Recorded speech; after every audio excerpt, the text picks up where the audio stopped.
Attacks using Microsoft Exchange server vulnerabilities have made the news a lot recently, and many IT departments and MSP teams have scrambled to mitigate the risks. My name is Cristian Iordache, and I will share key information you need to know around the Exchange vulnerabilities, other critical vulnerabilities identified this month that you might not know about, and also how to mitigate these threats and how to improve your security posture in the future.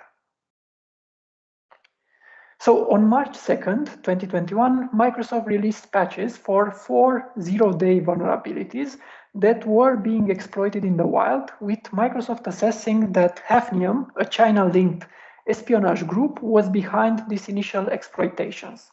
In the attacks observed, Microsoft stated that the threat actor used these vulnerabilities to access on-premise Exchange servers, which then would enable them to access email accounts, and allowed installation of additional malware to facilitate long-term access to victim environments.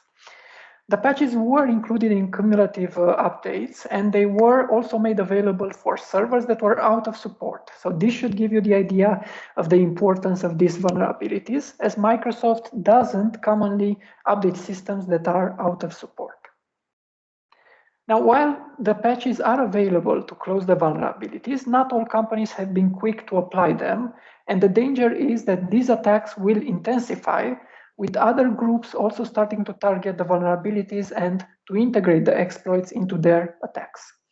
Another important point is that if you have Exchange on-prem servers, patching will not make the problem go away, since you may already have been compromised and attackers may be lurking in the infrastructure. This is why, for instance, some federal guidance doesn't recommend patching as the first step before forensic images and before identifying a potential compromise. You have on screen some of the key resources and guidance you can use to respond to this particular threat. And of course, Microsoft has published multiple articles, and you can see a timeline of the events if you're interested from Krebs on Security. And you can also get a compact and useful set of guidelines from CISA. Patching is key, but many of these, as mentioned, will involve hunting for IOCs, indicators of compromise, to identify if you have been indeed hit by looking, for instance, at new accounts, at access attempts, or signs of lateral movement. At Bitdefender, we've also published a short blog post outlining our response and high-level recommendations. Now, while the Exchange server vulnerability was the main headline, there were also some other very critical and exploited vulnerabilities that you might have missed. This was the case for a memory corruption vulnerability affecting IE 9 and 11 and Edge. This one is actively being exploited in the wild, and that ties into the severity and the CVSS score that you see on screen. So this is no surprise. Now, IE was not the only browser to have a 0-day this month. So it seems that cyber criminals have already exploited the Google Chrome vulnerability as well. And you want to urgently patch it for your users or for your customers. Now, about this vulnerability, it is a vulnerability in Blink, the browser engine for Chrome. And again, it is a very serious vulnerability with a score of 8.8. And you can learn more about it by checking some of the links, such as this one. It can be frustrating to go through all of these recent important vulnerabilities, but there are still a few more that you need to be aware of this month. So you've got the Win32k elevation of privilege vulnerability, and you've got the .NET remote code execution 26701, and you also have additional security updates from the vendors that you see on the right. So also from Firefox, also from Thunderbird or Node.js. Now, what can you do to not only mitigate the recent urgent vulnerabilities, but put yourself and your organization in a better position to respond next time.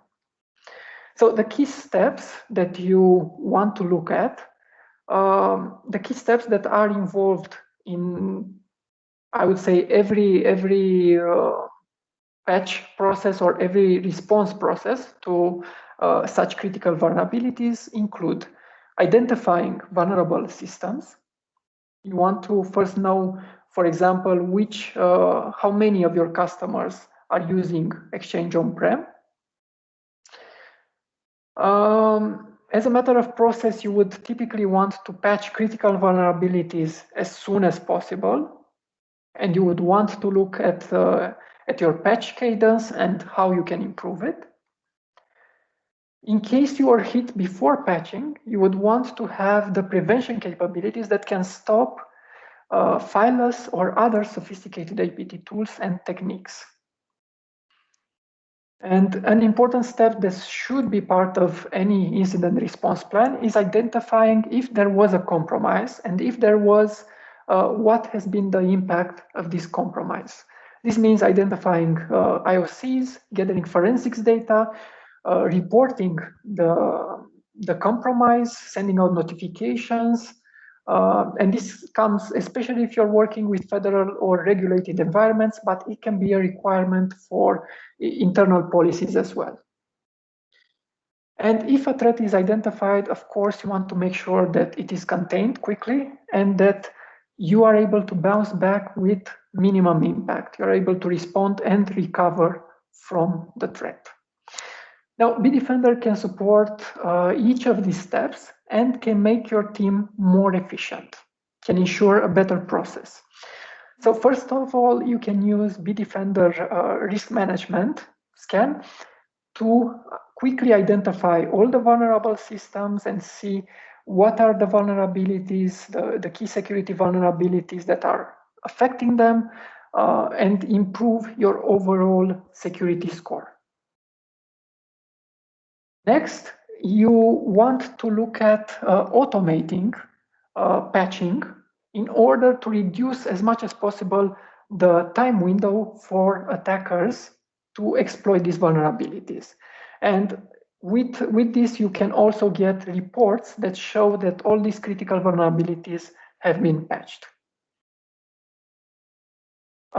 Next, I mentioned what happens if an attacker already managed to get into your system, get into your network. How can you block some of the more advanced tooling that they would use?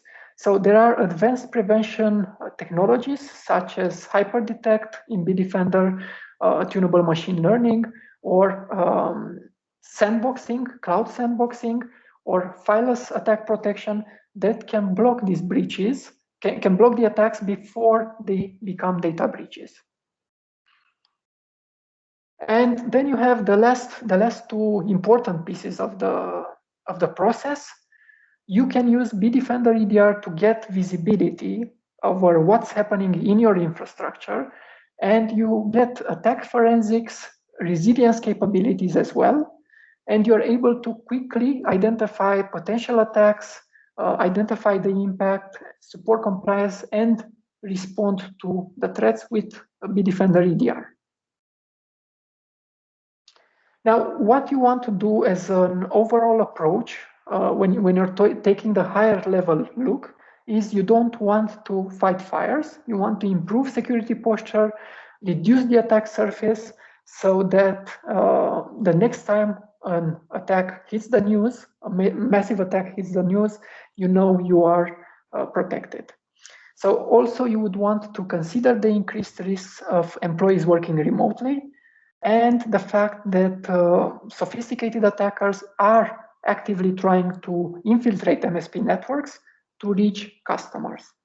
And on the right, you have a screenshot of Bitdefender risk management, which is available to help organizations and managed service providers get a quick glance of the security posture, but also drill down into application vulnerabilities, into misconfigurations that are affecting the security posture, and into human risks.